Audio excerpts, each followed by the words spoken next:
Hello students. So today we are going to learn a new topic, that is skeleton and movement.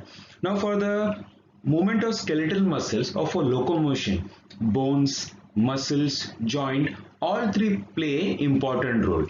Right? So today we are going to learn in this particular video, that is locomotion and structure of skeleton, working of skeletal muscle, structure of myosin and actin, mechanism of muscle contraction, physiology of muscle relaxation, relaxation of muscle fibers, properties of muscles on electrical stimulation. Okay.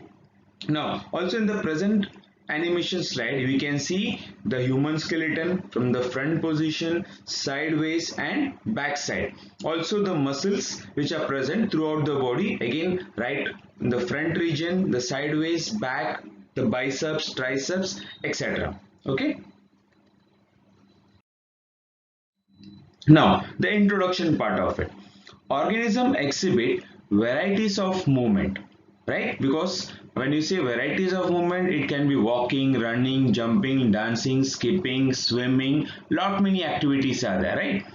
Movements vary from streaming of protoplasm to peristalsis to walking or running, etc. Now here when you go into detailed study of movement, it can take place right from invertebrates, vertebrates or all the higher organisms, right? Now when you talk about the lower species, that is a protoplasmic movement in case of amoeba, as you can see onto the left side the image of movement in amoeba, how slowly you can see the protoplasmic movement inside, right? Secondly, the protoplasmic movement in case of paramecium, very clearly you can see the contractile vacuole, how the movement takes place inside a paramecium. Then you can see the movement which takes place in our body, that is by peristalsis. That is, for example, if you're taking in food, the food after chewing, it moves through the esophagus into the stomach, so it is also peristalsis. Then the walking movement or the running movement. Okay. Further, a movement may or may not end up into locomotion or displacement of organ. Now here if you use the term movement, locomotion, both are similar but there are small dissimilarity also.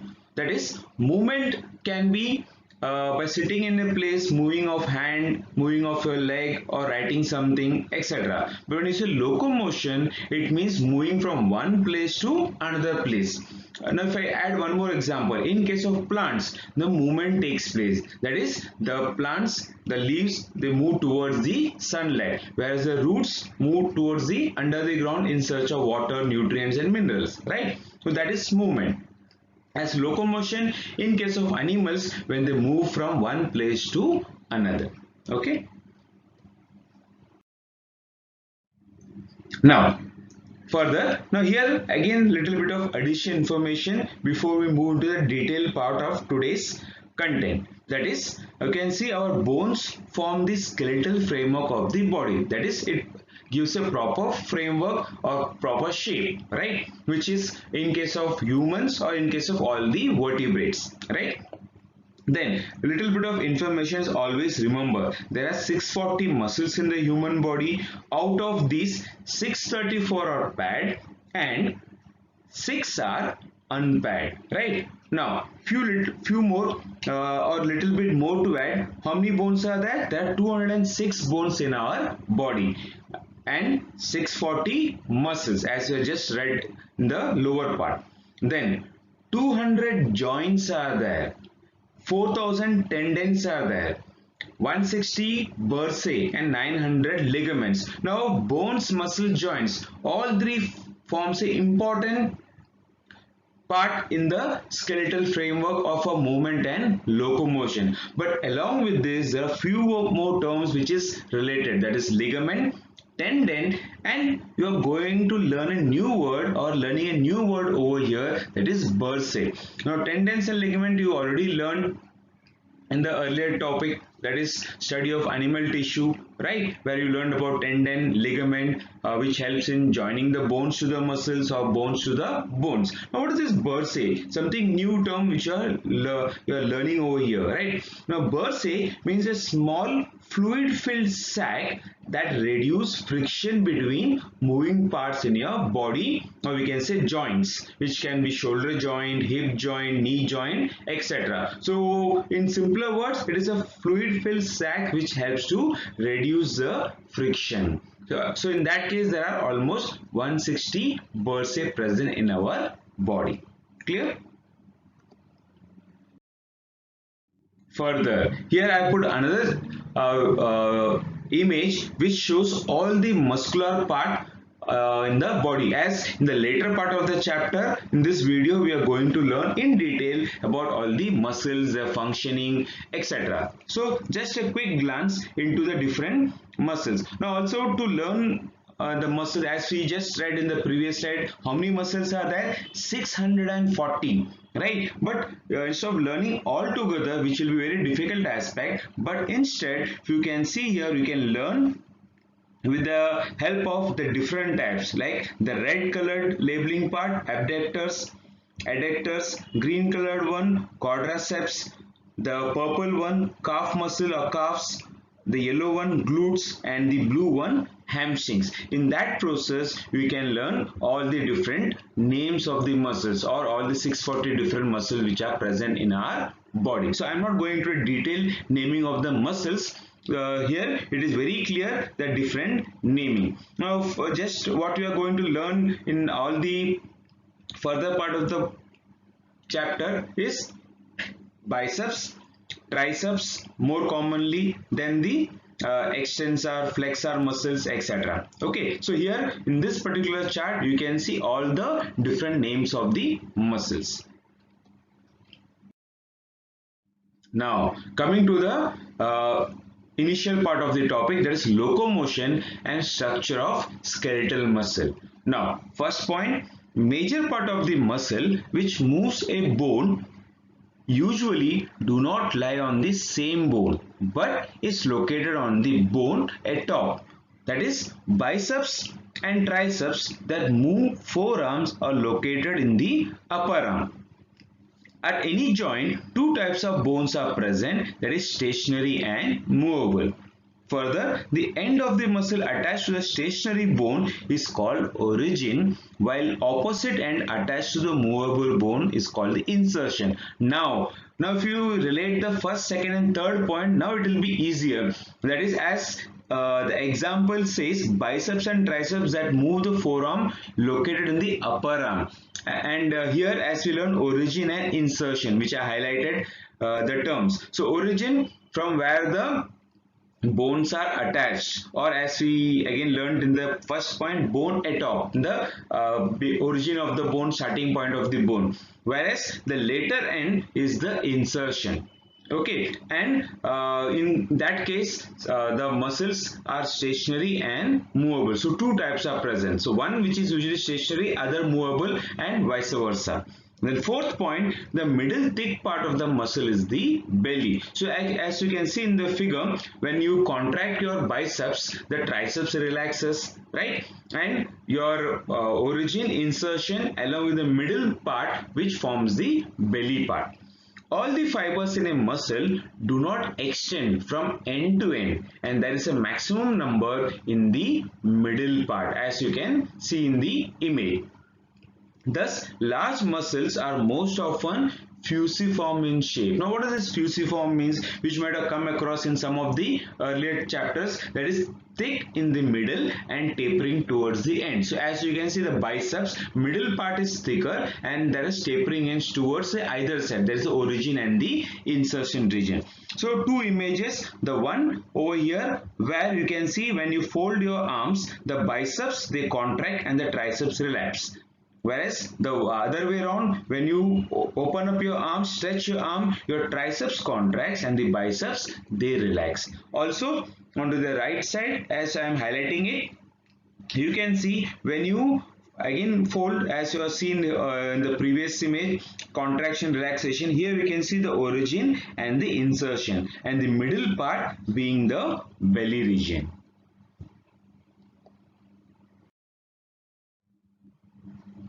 Now, moving further, again on the basis of movement, striated muscles are of three types: agonist, antagonistic, synergist. Agonists, prime movers, bring initial movement of part, that is biceps, as you can see over here and also in the previous slide. So it is what the agonist, which brings the movement of the biceps. Second type, antagonistic, brings the action opposite to that of the prime movers, which you can see in the lower part. Antagonistic, when biceps forms, that is when while contraction takes place, the triceps relaxes, and vice versa. Again, when you stretch out the hand, the biceps relaxes and the triceps contracts, so it becomes agonist and antagonistic.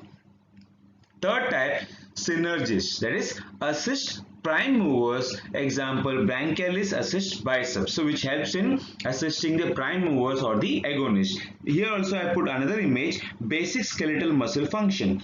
Skeletal movements, pulling on bone, that is relaxation and contraction. You can see humerus, there is a long bone of your arm, then the biceps, the antagonistic part, triceps, right? And here the biceps, which is a prime mover responsible for the movement. The branchialis, the towards the middle region, synergist, muscles that help in the prime mover. So in this image you can see the prime mover, that is a agonist, the synergist, which is the branchialis, and the antagonistic, that is the tricep muscle. So you can understand all the three types, which is based on the movement. Now, how does this working takes place? So further we are going to learn about the working of skeletal muscle. Generally, muscle work in pairs and produce opposite action. So they always work in pairs. So here biceps, which are called as the flexor, which helps in flexing the muscle, bring about flexing, folding, etc. And triceps, the extensor, which brings the extension of the elbow joint, as we have seen in the previous two slides, the animation image. The muscles which bring about opposite action, they are called as antagonistic. As we saw, if biceps contracts, the antagonistic muscle is the tricep, or if tricep contracts, the antagonistic is the bicep. Now, one member of a pair is capable of bending the joint by pulling of the bones. The other member is capable of straightening the same joint also by pulling. Example, triceps and biceps of the upper arm are antagonistic to each other. In antagonistic pair of muscles, one member is much stronger than the other. Example, the biceps is stronger than the triceps. The fundamental characteristic of muscles is contraction. So because of contraction, we can see the formation of biceps, and biceps which is usually stronger than the tricep muscle. Therefore, muscles can only pull and not push the bone, right? So here again see the image, bicep contracted, tricep relaxed, extended, that is biceps. As you can see, when the arms are folded, the biceps they contract, where the triceps they relax, which forms the antagonistic muscle to the bicep. Also you can see the elbow joint or the hinge joint over here, right? Here you can see the ulna in the radius, the bone present in the forearm, which is attached with the humerus. Then triceps contracted, biceps relaxed. So when triceps is contracted, that is when you stretch your arm, the triceps they contract, whereas the biceps they relax. So here you can see both showing the agonist and the antagonistic movement. So here we are going to learn some of the antagonistic muscles, which we have seen agonistic, antagonistic. So here we are going to see some different types of antagonistic muscles which helps in our body movement. So first type, flexor extensor, which is very common, and in the previous two slides we have seen the animation part of it, the biceps and the triceps, right? So here flexor muscle on contraction results in bending or flexion of a joint. Example, biceps. Extensor on contraction results in straightening or extension of a joint. Example, triceps, which as I mentioned, you have seen in the previous two slide, or you can see the image over flexion and extension. The second type, abductor and adductor. Abductor muscle moves the body part away from the body axis. Example, deltoid muscle of a shoulder moves the arm away from the body, whereas adductor moves the body part towards the body axis. Example, latissimus dorsi of shoulder muscles the arm near to the body. Again, you can see this image over here, abduction, adduction. Abduction, the arms going away from the body because of the deltoid muscle, whereas the adduction or the adductor, where the arms coming towards the body because of the latissimus dorsi. Third type, pronator, supinator. Pronator turns the palm downward, supinator to turn the palm upward. So it's a very simple movement.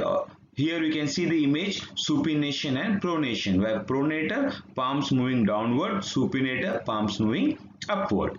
The next type, levator and depressor. Levator raises a body part, whereas depressor lowers the body part. Here, if I give a simple example to make it more clear, like if you are moving in a lift from ground floor to first floor, second floor, or vice versa, second to first or the ground. Similarly, you can see here the mandible when you are chewing something or moving your head up and down, the elevation and depression, right? Then protractor and retractor. Protractor moving forward and retractor to move backward. Here you can see this particular example of dorsiflexion and plantar flexion, where you can move your toe forward and backward. Then sixth, sphincter muscles. This is circular muscles present in the inner wall of anus, stomach, etc. for closure and opening. So best example you can see over here, when you eat food, as you are seen in the second slide, the peristalsis movement, the food by peristalsis comes into the stomach. Once it comes to the stomach, here the sphincter muscle which are present, it closes the mouth opening of the stomach, right? So the food does not move backward. So in each of the part it is present. That is in the beginning of the stomach, at the later part of the stomach region. Then both flexion and extension take place by contraction of skeletal muscles. Striated muscles are specifically designed to bring about vigorous contraction. Now, moving forward, structure of myosin and actin filament. Now, what is this myosin actin filament? They are nothing but proteins, right? So, first point, each myosin filament is a polymerized protein. Many monomeric proteins called meromyosins constitute one thick filament. Now, this we can very clearly see from the image which I have put in the lower part, where you can see one, which is image picture, where you can see myosin tails are arranged to the point towards the center of the sarcomere, that heads point to the sides of the myofilament band. So here you can see the tail and the head part, the myosin head. To be very clear, I put an animation image over here which shows the myosin head very clearly, and you can see tropomyosin, the actin which is present, and how the muscular filament they slide or move, right, the binding site which is present. And once the binding site is seen, you can see the movement of the muscle, how it contracts and relaxes in actual way, right, when the calcium ions they come and attach to the actin site. Now further, many monomeric proteins called meromyosin constitute one thick filament. Myosin molecule consists of two heavy chain, that is heavy meromyosin, in short HMM, coiled around each other forming double helix. One end of each of these chains is projected outwardly. It is known as cross bridge. This end is folded into a globular protein mass called as myosin head, which you can see over here in this image, figure 16.2, or you can see in this animation image also very clearly how it helps in the sliding movement of the muscle. Then further, two light chains are associated with each head. Total 4 light chains, that is light meromyosin LMM. Myosin head has a special ATPase activity. It can split ATP to produce energy. The myosin constitute 55% of muscle protein. So this we can see in the further slides how the ATP is present, how it helps in the muscular movement. Now, second part of it, there is actin filament. Now again in the previous slide you saw the actin filament also, but in detail about the actin filament. Now it is also a complex type of contractile protein. It consists of three different components: the F actin, second is tropomyosin, and third troponin. So three components there. All the three you can see in this animation image as well as the figure 16.3. Now, first part, it forms the backbone of actin filament. It is double stranded protein. Each strand is composed of polymerized G-actin molecule. One ADP molecule is attached to each G-actin molecule, whereas the second is tropomyosin, which also you can see in the image. The actin filament contains two additional protein strands that are polymers of tropomyosin. Each strand is loosely attached to an F-actin. In the resting stage, tropomyosin physically covers the active binding sites for myosin of the actin strand. Third, troponin, which also you can see over here, right, or on this region, which is the green colored structure over here, whereas the troponin, the thread like structure over here, and the actin part, the F-actin.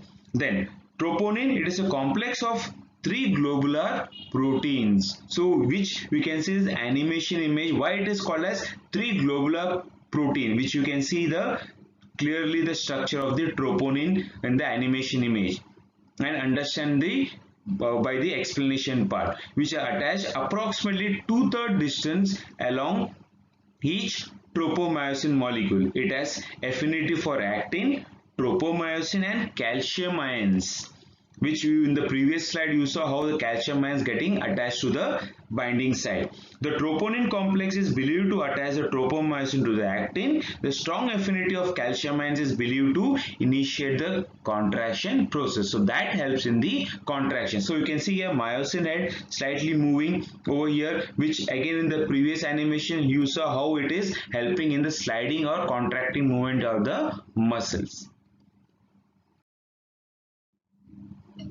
Now, moving further, mechanism, how this mechanism of muscle contraction taking place, or as you can see the first point, sliding filament theory was put forth by H.E. Huxley and A.F. Huxley.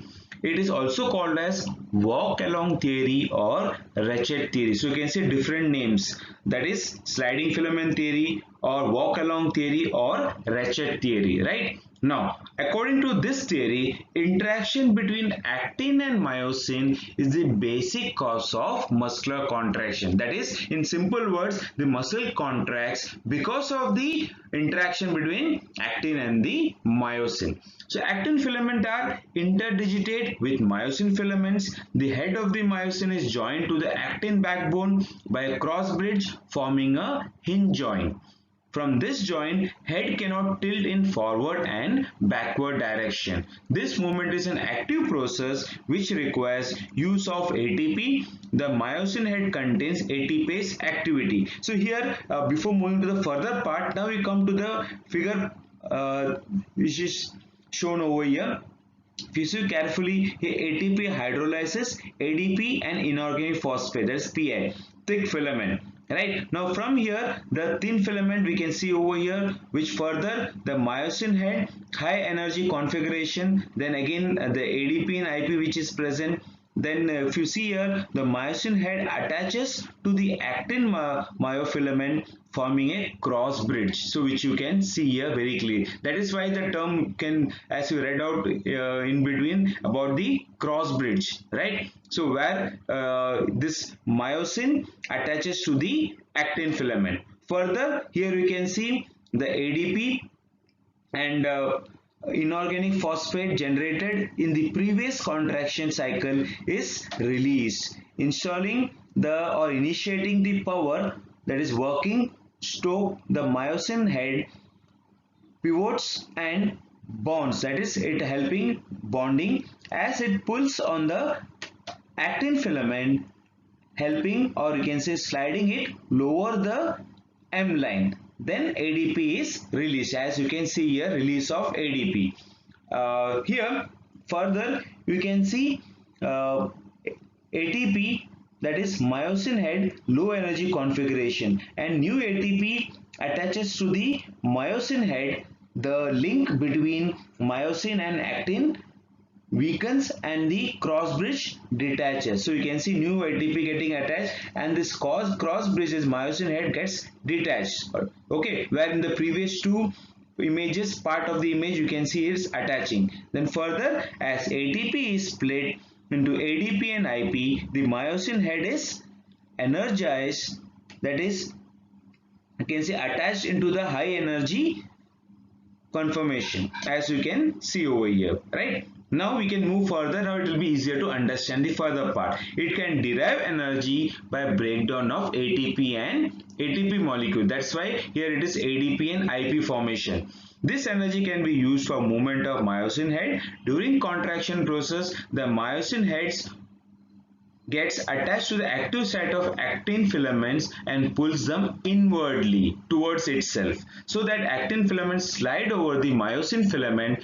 This results in the contraction muscle fiber, as you saw in the previous two slides how the muscular movement takes place by sliding. Hence the name given as sliding filament theory. Clear? Now here again I kept a animation image which helps you to understand the sliding filament theory or the cross bridge theory. So if you see in the bottom first, here I am highlighting it, sliding filaments. You can see how the filaments are sliding, coming closer, myosin, and then here myosin heads. See the myosin heads slowly coming and attaching over here, and then it's get detached.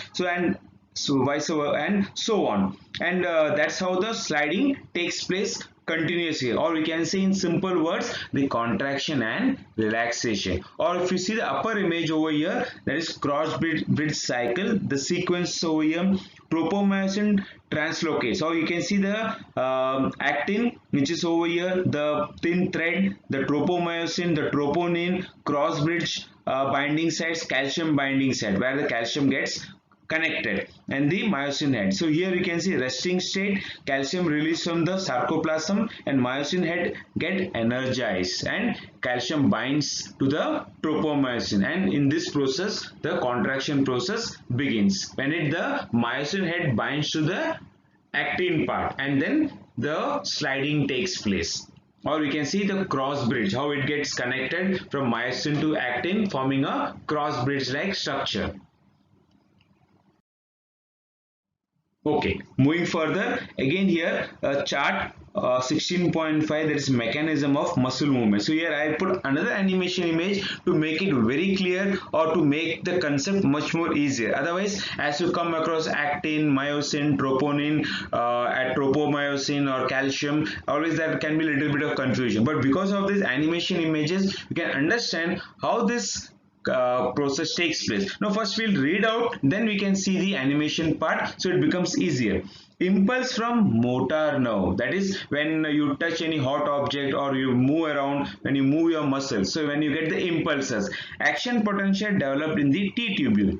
T tubule releases calcium ions in the sarcoplasm. So you can see here how calcium ion is released and gets attached to the troponin. So this is very clear how it happens. Again see over here the calcium ion getting attached to the troponin, right? Then a configuration or conformation change in troponin tropomyosin complex. Active sites of actin filaments becomes uncovered, as you can see after the attachment.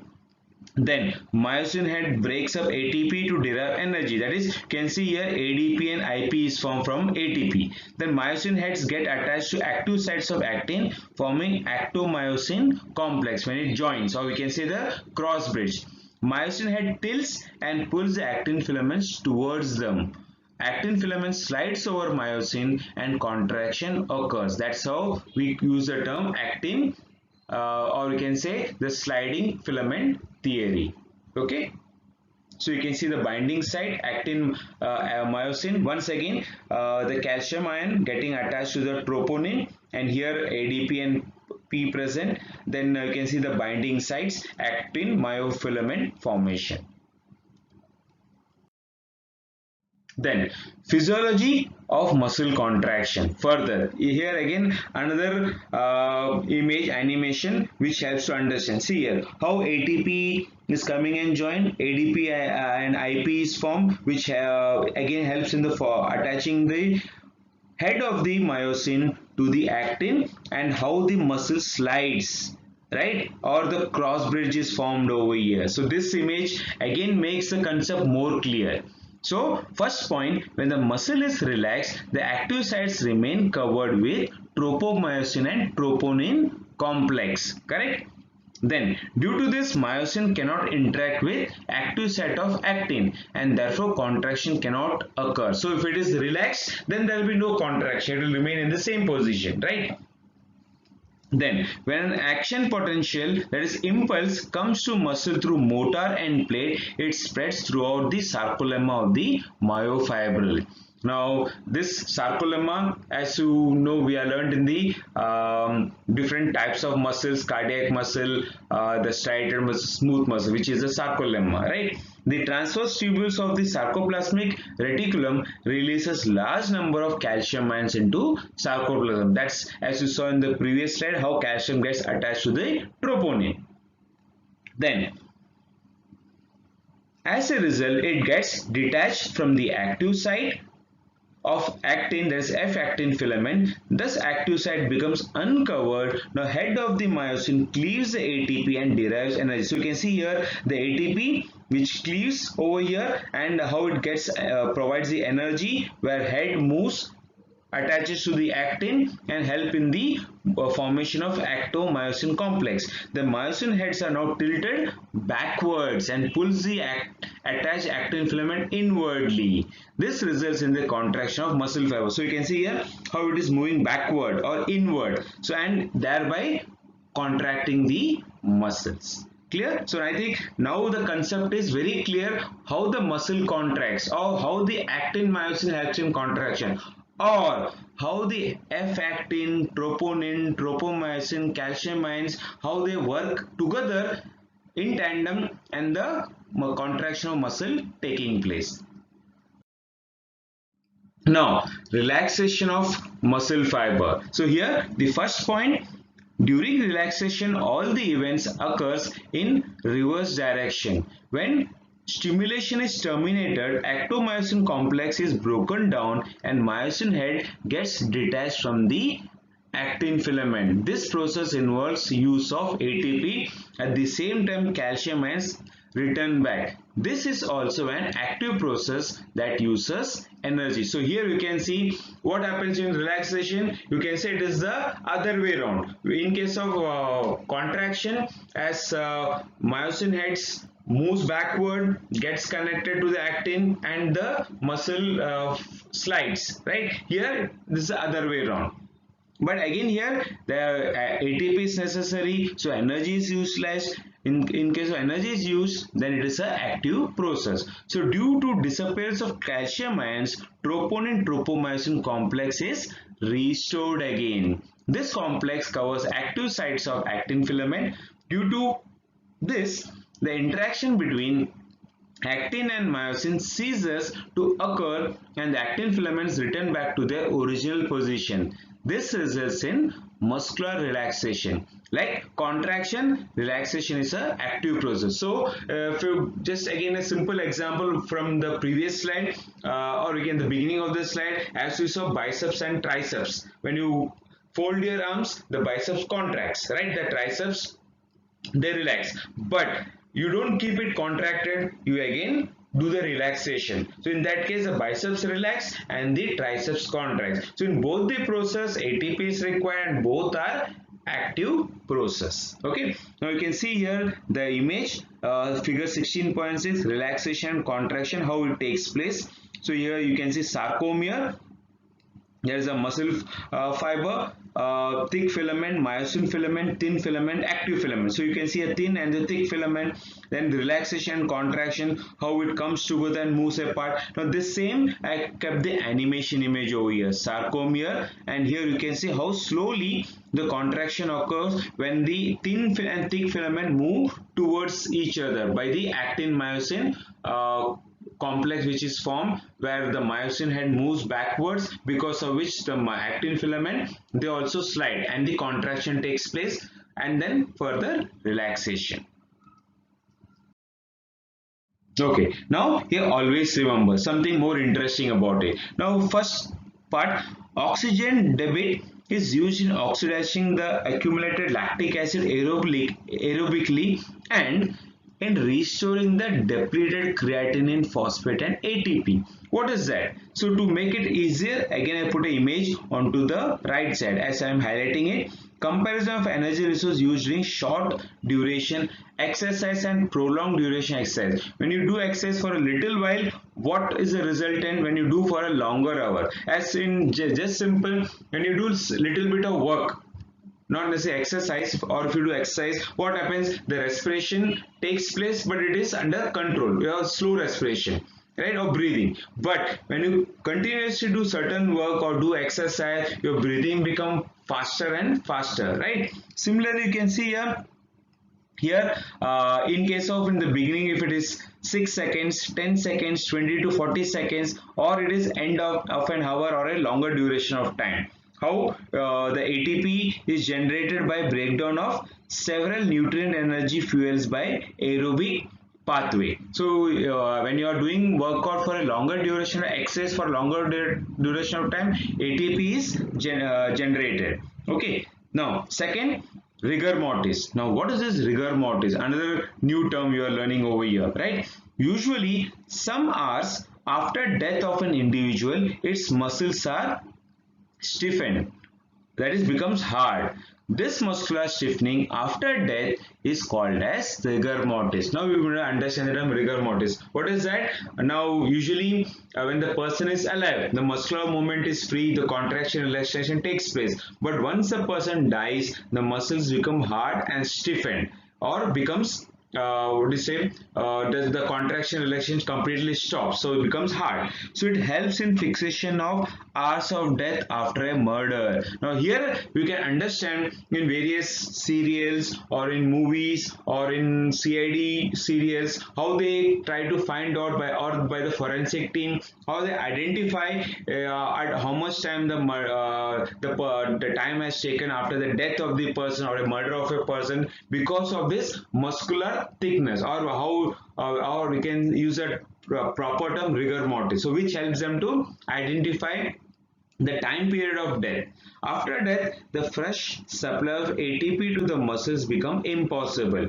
Therefore, once the local store of ATP is finished, the detachment of myosin from actin cannot take place, so it remains in the same position. This results in permanent state of contraction of muscles, so it becomes hardened, thickened and in the same position. That's why here again I have shown the image how the myosin head which connects with the actin during the contraction, but in case of death it remains in the same position, in the contraction position, which is termed as the rigor mortis.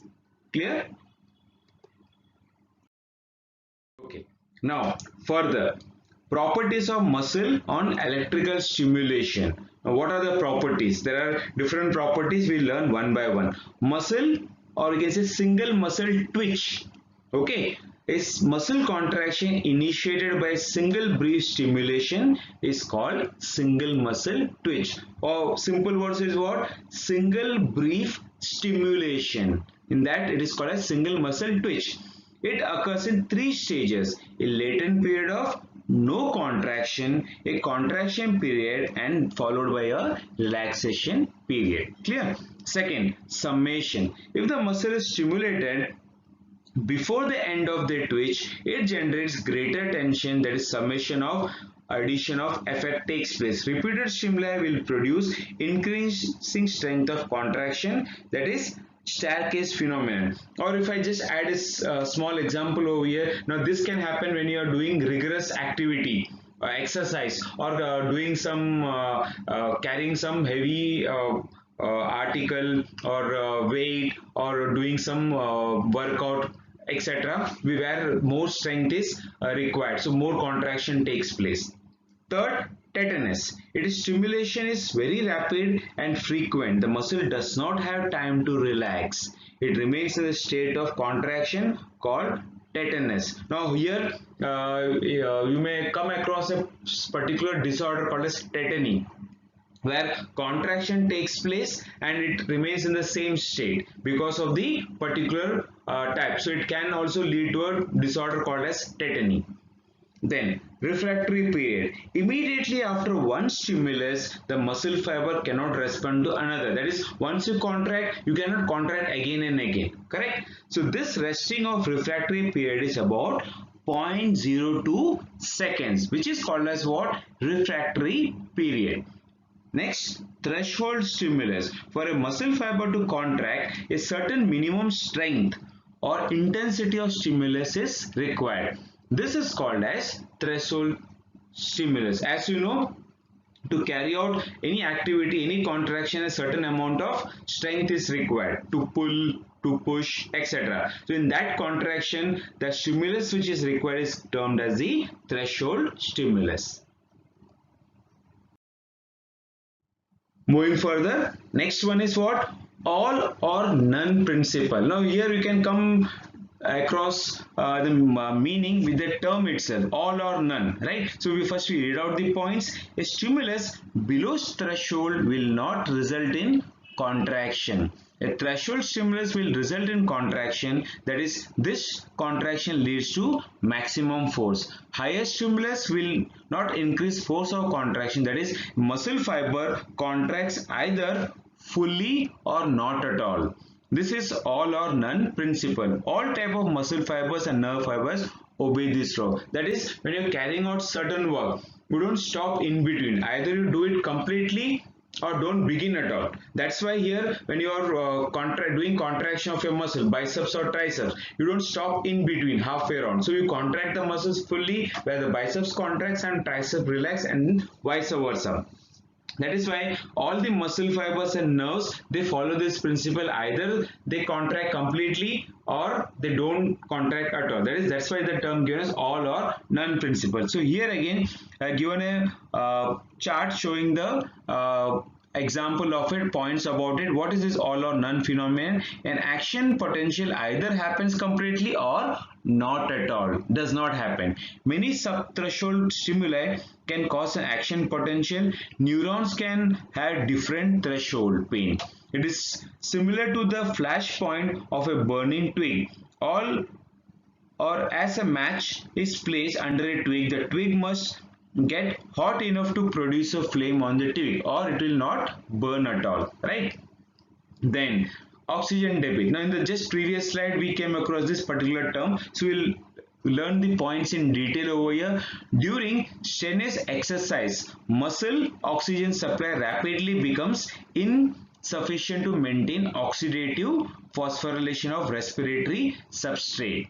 At this stage, muscle contract anaerobically and accumulate lactic acid produced by anaerobic glycolysis. Lactic acid produces less ATP and it's toxic.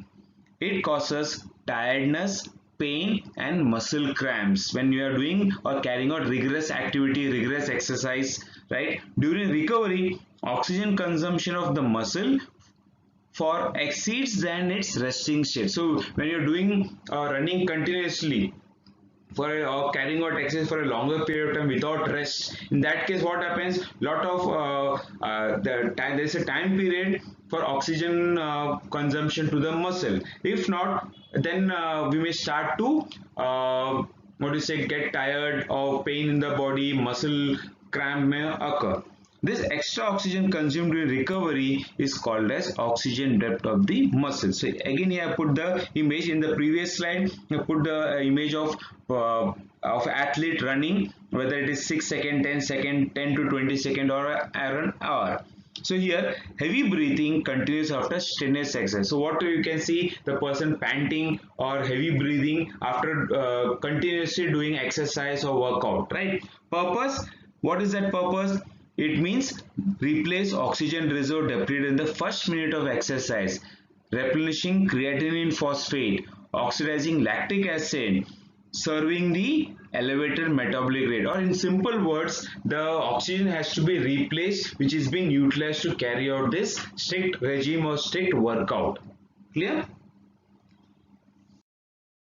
Okay, now here coming to the later part of the topic, that is we can compare this unit with liver, where joint acts as fulcrum. Respective muscle generates the force required to move the bone associated with the joint. So here we come across a class 1 liver, class 2 liver, class 3 liver. So if you see here, class 1 liver, that is R, F and E. R, which is the resistance, F, which is the fulcrum, E, which is the effort. So here in the class 1 liver, the joint between the first vertebrae, that is and occipital condyle in the skull, is an example of first class liver. The force is directed towards the joint, that is fulcrum, as you can see F towards the occipital condyle, or we can see the first vertebrae. Then contraction of back muscle provides a force, while the part of the head that is raised act as the resistance, which is in the further region as the back part, which is the effort. Similarly, class 2 liver, human body raises on toes, is an example of second class liver. Toe acts as a fulcrum, contracting calf muscle provides the force, while raised body acts as resistance. So you can see here resistance towards the raised body of the toe region, toe forming the fulcrum and the muscles the effort. Oh, so if you can see here, R in the center, F on the either side, E on the opposite side. Similarly, in case of first class liver, the fulcrum in the center, resistance and the effort on the opposite side. In the third case, you can see effort in the center, resistance and fulcrum on the opposite side. So it is a flexion of forearm at the elbow, exhibit liver of class 3. Elbow joint act as fulcrum and radius and ulna provides resistance. Contracting bicep muscles provide the force for the movement. So here best example being contraction of the biceps, where the biceps forms the effort, the joint forming the resistance and the ulnar radius forms the fulcrum. Okay, so further you can see the animation image. Now here the animation image which helps you to understand in a better way the class 1 liver, which is the head, as just we read out the occipital condyle and the first vertebrae when you bend the neck, and here when you stretch out the toe in class 2, and class 3 the folding of the arms or the bicep muscles. Again over here I kept similar image with few more examples to understand this class 1, class 2, class 3 very clearly. Again, if you see the same image of class 1 liver, class 2 and class 3, that is head, the toe region and the biceps. So we can see here, as I mentioned, fulcrum in the center in case of class 1 and effort and the load on the either side. Class 2, fulcrum on this side, load in the center, effort on the opposite end. Whereas in the class 3, the effort in the center and load and the liver on the opposite end. So here I given few more examples. Class 1 liver, as you can see the seesaw which children play in the garden, which can be similar type of example of class 1 liver. Class 2 liver, the person carrying out work or carrying out waste material in a pulley or in a trolley like part.